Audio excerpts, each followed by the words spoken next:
Bonjour à toutes et à tous, bienvenue à la présentation du premier match de l'histoire du Canadien de Montréal, une présentation de Raconte-moi mes ancêtres. On est dans les journaux le 7 janvier, mais la partie s'est déroulée le 5 janvier 1910. On se demandait si les partisans étaient pour être au rendez-vous. Eh bien oui, mesdames et messieurs, c'est presque Salcombe au Jubilé de Montréal, coin Sainte-Catherine et Alphonse-Desrois, nommé à l'époque la rue Marlborough. 3000 personnes sont au rendez-vous pour le premier match où le Cobalt affrontera le Canadien de Montréal. On se souvient que le 6 décembre, on apprenait que Jack Laviolette avait été mandaté par les magnats de la National Hockey Association pour former une équipe de hockey composée de Canadiens français.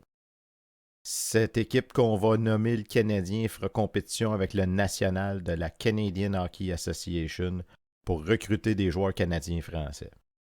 Du côté du Canadien, on s'était évidemment assuré des services au départ de Jack Laviolette, qui lui a pris comme bras droit le goaler Joseph Katarinic. Si on se souvient bien, Jack nous avait promis dès le départ que Didier Pitre et Skinner Poulain étaient pour faire partie de l'équipe.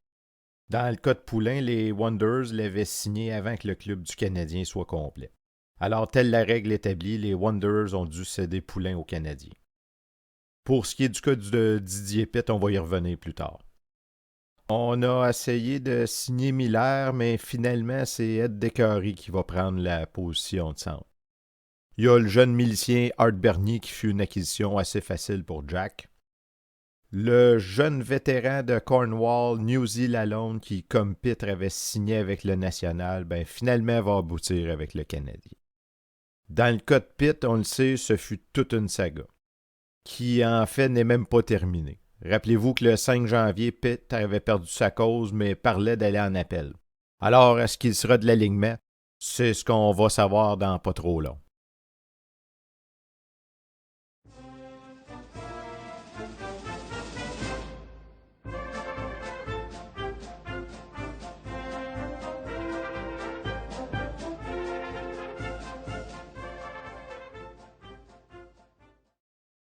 Après la fanfare, passons à la présentation des joueurs. À l'aile gauche, le numéro. Ah non, c'est vrai, ils n'ont pas de numéro encore. À l'aile gauche, de Smiths Falls en Ontario, Georges Vincent Skinner Poulain.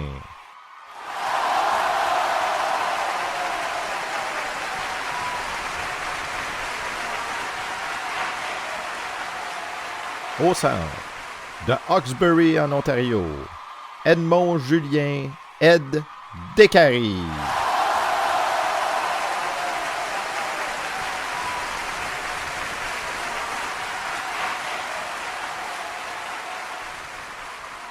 À l'aile droite, de Kingston en Ontario, Arthur Georges Art Bernier.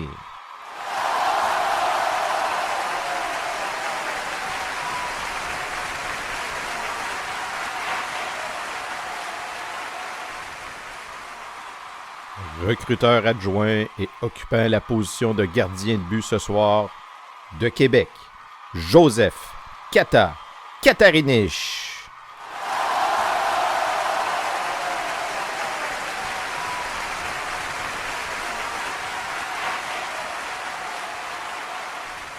Le Rover, de Cornwall en Ontario, Edouard Newsy Lalonde.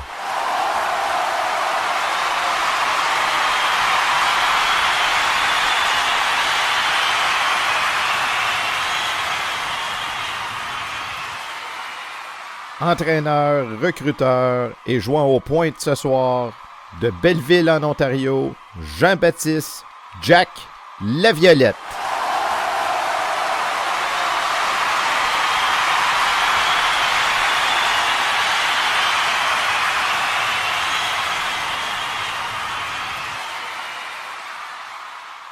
Et finalement, au couvert, de Salaberry de Valleyfield, Didier Cannonball Pitt.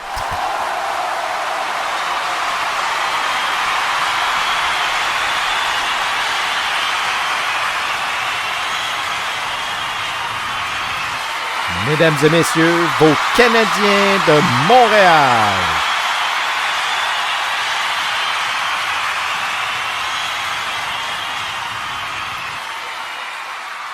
Alors, on se demandait si Pitt était pour être en uniforme pour le premier match. Eh bien, c'est chose faite et c'est toute une ovation qu'il a reçue. On me raconte à l'oreille que Pitt a tout simplement décidé de jouer, peu importe les conséquences de sa décision. Les arbitres pour le match, tels que décidé de commun accord par les deux clubs, l'arbitre en chef, M. M.R. Hearn, son assistant, M. Reg Percival, et les chronométreurs, messieurs W.D. Naylor et H. Raymond.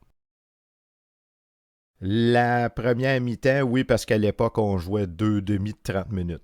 La première mi-temps est une présentation de Raconte-moi mes ancêtres. Raconte-moi mes ancêtres, la chaîne YouTube où on vous raconte l'histoire de vos ancêtres. Le jeu. Première mi-temps. Dès la mise en jeu, le Canadien attaque, mais Jones repousse. La défense du Canadien est appelée à protéger Kata et Jack Laviolette fait une descente sur la bande. Décarré tire après avoir reçu la passe, mais Jones bloque avec son estomac. Didier, hurle la foule. Et Pitt part à fond de train. Ver lui enlève la rondelle au passage, et Lalonde répète le tour à Steve. Les joueurs s'oublient. Plusieurs vont à la clôture. Les alliés des deux clubs font peu de travail. La glace trop vive semble nuire à leur enjambée. Lalonde enlève la puck à Clark, passe à Décarré qui lui retourne après avoir déjoué Smell. Dans sa précipitation pour tirer, Lalonde tombe sur le dos mais réussit quand même à déjouer Jones. Le public tripping de joie, le Canadien a compté le premier point.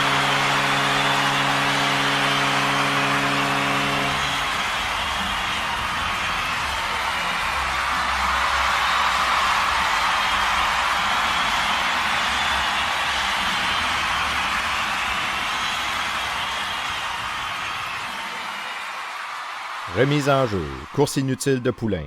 Ver tire 2 fois, mais Kata, le débutant, fait 2 arrêts superbes. De nouvelles passes mènent les Canadiens à 10 pieds des buts de Jones. Lalonde tire, l'imperturbable Chief arrête, le caoutchouc rebondit et Poulain l'enlève dans le filet. Un deuxième point pour le Canadien. Nouveau hurrah, les mouchoirs s'agitent.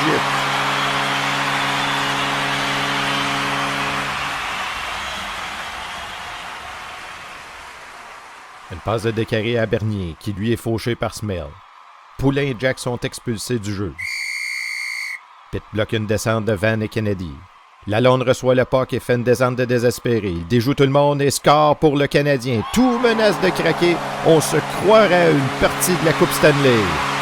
Le score est maintenant de 3-0.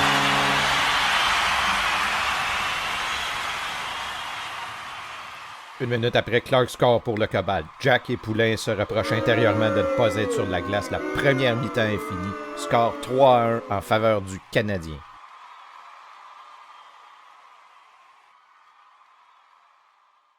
Alors, passons au sommaire de la première période. On a Lalonde qui a scoré alors qu'il y avait 3 minutes de jeu de fait. Et quelques minutes plus tard, 5 minutes plus tard, c'était au tour de Poulain. Puis Lalonde alors qu'il restait 5 minutes à la demi. Et dans la dernière minute, là, il y a Clark qui vient de scorer, ce qui mène le score à 3-1 pour le Canadien. Au niveau des punitions, on a Poulain qui a eu un 5 et un 3, Bernier un 2, Lalonde un 2 et un 1, puis Laviolette un 2. Du côté du Cobalt, il y a Kennedy qui a eu un 3 minutes, Smell un 1 et un 2, puis Ver un 3 minutes.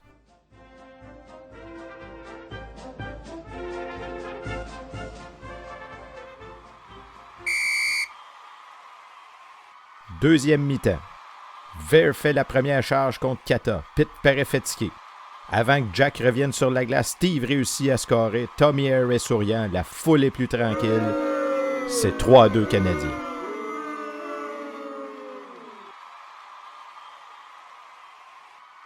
Bonne descente de Décarré, de Bernier et de Poulain. Jones joue une partie superbe. Le petit Poulain est partout. Charge générale des avants du Canadien. Bernier fait du travail dur. Les arbitres sévissent car le jeu est rude. Jack, Campbell, Pitt et Smell sont expulsés. Lalonde reçoit un coup sur le genou qui le force à abandonner la partie.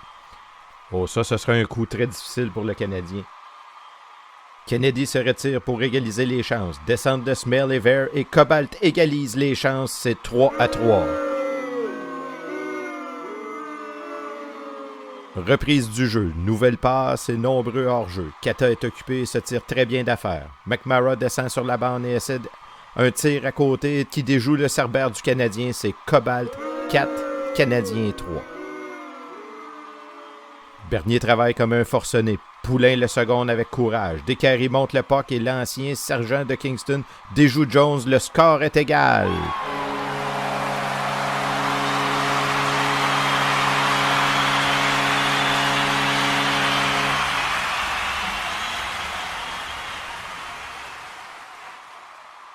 Le jeu reprend. Jack et Didier s'oublient, les arbitres les expulsent.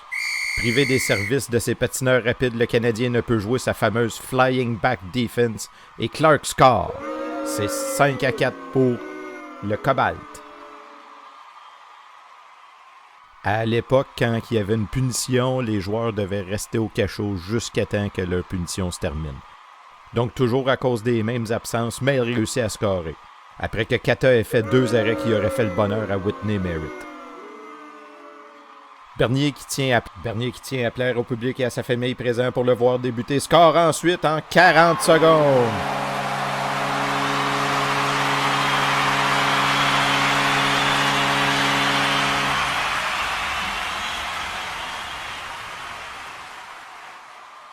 Jack Laviolette revient sur la glace et score après une minute de jeu. La foule témoigne sa satisfaction par des hurrahs qui font trembler les verres de chez Joe Toin. Le score est égal.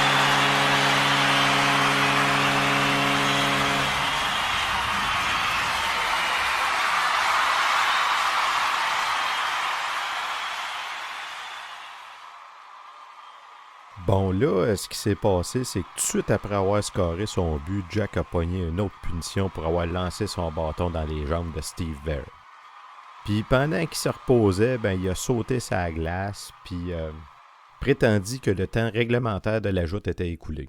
Les chronométreurs se regardèrent avec étonnement et Jack opposait à leur argument. Le fait que l'horloge aux 1000 couleurs de M. Pat Doran marquait 30 minutes. Tommy Hare vint se mettre de la partie et un feu roulant de protestation faillit mettre le feu à la glace. Comme toujours, ce fut la montre des chronométreurs qui régla la question. Le God Save the King fut attaqué par la fanfare, mais le public qui en était à se demander ce que cela voulait bien signifier comprit que les équipes n'attendaient plus de jouer. Les chronométreurs ayant opté pour la faveur de la réclamation de Laviolette. Le score de 6-6 ne plaisait pas aux amateurs. Plusieurs quittèrent la patinoire en protestant, mais les plus sages attendirent quelques instants. Les officiers des deux clubs consultèrent les règlements de l'ECHA que la nationale a adoptés et vinrent que les deux clubs devaient retourner sur la glace et que le premier point enregistré déciderait de la victoire. Ce fut le moment le plus à propos de la soirée. Donc, on va passer au sommaire de la deuxième période. Bon, là, ça semble pas très clair au niveau du temps début, alors je vais juste énumérer les noms des joueurs qui ont compté. Alors, la période a commencé avec 2 buts de Steve Bear qui rendait la marque égale 3-3. Puis, quelques minutes plus tard, ce fut au tour de McNambra pour que le Cobalt prenne les devants 4-3. C'est Art Bernier qui va égaliser la marque 4-4 quelques minutes plus tard. Puis le Cobalt va répliquer avec 2 buts, mettant la marque à 6-4. Bernier va répliquer avec son deuxième. Puis on se souvient en fin de période, alors que Jack Laviolette sortait du cachot, va aller scorer pour rendre le score 6-6 pour nous amener en période supplémentaire. Au niveau des punitions, on a Laviolette avec un 3, un 5 et un 5. Pitre, un 3 et un 3. Du côté du Cobalt, Clark, un 2. Campbell, un 3, un 3, un 3, un 3 et un autre 3. Smell, un 3, un 3 et un 3. Total des punitions pour la partie Canadien 32, Cobalt 33.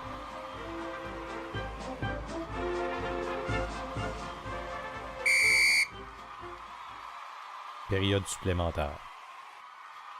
Le jeu est mené à grande allure. Kata est sérieusement occupé à défendre sa cage. Le jeu est transporté à l'autre bout de la glace où Poulain score après 5:35. Le Canadien a gagné son premier match en prolongation.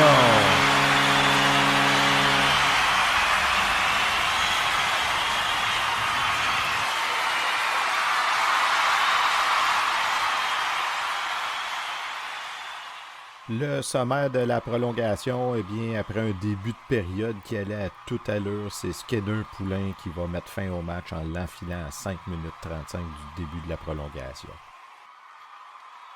Et qu'on aurait aimé ça assister à ce match-là, hein? Le premier match du Canadien. 3000 personnes y ont assisté. D'ailleurs, moi, je lance un appel à tous. De ces 3000 personnes, certes, aucun sont encore vivants en 2021. Mais il y en a peut-être qui vont écouter cette vidéo-là un jour, puis qu'un de leurs parents ou grands-parents a assisté à ce match-là. Puis qui vous ont raconté des détails qui pourraient bonifier la vidéo, ben n'hésitez pas à rentrer en communication avec moi sur le site Facebook de Rencontre-moi mes ancêtres. Si vous avez aimé la vidéo, n'hésitez pas à partager, à en parler, à cliquer sur le bouton j'aime ou encore à vous abonner à la chaîne YouTube ou encore à la page Facebook. Dans la prochaine vidéo, on fera la description du deuxième match du Canadien contre le Renfrew à Renfrew. On se souvient que le Renfrew avait signé Fred Taylor pour 4 000 $ et les deux frères Patrick pour 3 000 $ chacun. 3 joueurs, 10 000 $. Je vous rappelle que le Canadien avait un total de 7 000 $ pour signer les 7 joueurs. Ça me semble être tout un baptême pour un premier voyage sur la route. Est-ce que le Canadien pourra freiner ses super vedettes? C'est ce qu'on saura dans une prochaine vidéo pour la description du match du 23 janvier 1910.